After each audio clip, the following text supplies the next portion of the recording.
কারণে এই মামলাটার জন্ম হয়েছে। পরবর্তী সময় বাবর সাহেবকে দাবার গুটি হিসাবে ব্যবহার করেছিলেন, যে তিনি ওদেরকে খালার দেওয়ার জন্য এখান থেকে একটা অর্থ লেনদেনের ব্যাপার করেছেন। অথচ এই কথাটা আদালতে এসে কেউ প্রমাণ করতে পারে। সুতরাং সকল আসামি এই মামলায় বেকসুর হওয়ায় বিজ্ঞ আদালত তাদেরকে খালাসের আদেশ দেন। আপনাদের সবাইকে ধন্যবাদ। আরেকটু জানতে চাই, এই যে মামলাটি, এই মামলাটি কেন করা হয়েছিল, দুদক কোন উদ্দেশ্য নিয়ে এই মামলাটি করেছিল? দুদকের উদ্দেশ্য ছিল যে যদি এইরকম একটা মামলা না করা হয় তাহলে জনাব তারেক রহমানকে দেশ থেকে বার করা যাবে না। বাবর সাহেবকে ব্যবহার করেছিলেন যে বাবর সাহেবের মাধ্যমে মামলাটা তৈরি করবে এবং সেখানে অন্যায়ভাবে জনাব তারেক রহমানকে সম্পৃক্ত করবে।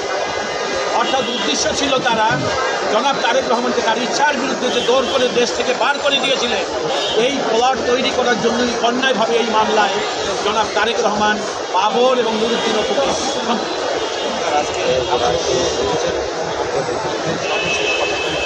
বিচারক পর্যবেক্ষণ দিয়েছে, বিচারক তার রায় পর্যবেক্ষণ আছে, আদেশের পর্যবেক্ষণ হলেই যে হোপলেসলি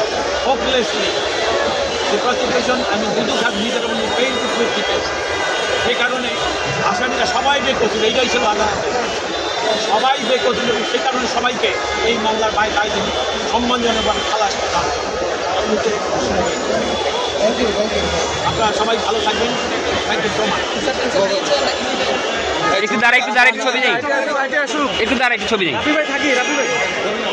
সামনে তাকাই।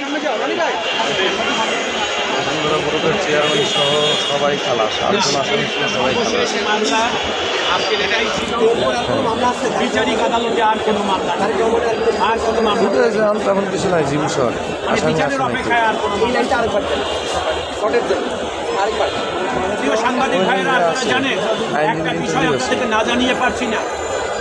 জনাব তারেক রহমানের নেতৃত্বে 111 সরকার এবং পরবর্তী আওয়ামী লীগ সরকার, পরবর্তী অর্থাৎ 111 সরকার, 111-এর অবৈধ সরকার এবং আওয়ামী লীগের অবৈধ সরকার বারবার তারেক রহমানকে দেশ থেকে তাড়িয়ে দেওয়ার জন্যে এবং দেশে যাতে ঢুকতে না পারে সেই কারণে যে সকল রাজনৈতিক মামলা দিয়ে তাকে এই দীর্ঘ 17 বছর হয়রানি করা হয়েছিল, আজকের এই মামলার বিচারের মাধ্যমে ওই সকল মিথ্যা মামলার প্রহসনের বিচার আজকে এই রায়ের মাধ্যমে সমাপ্ত হল।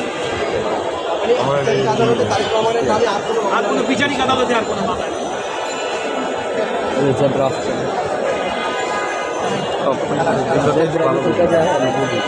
আল্লাহ বুঝলেন না লাইফটা আমি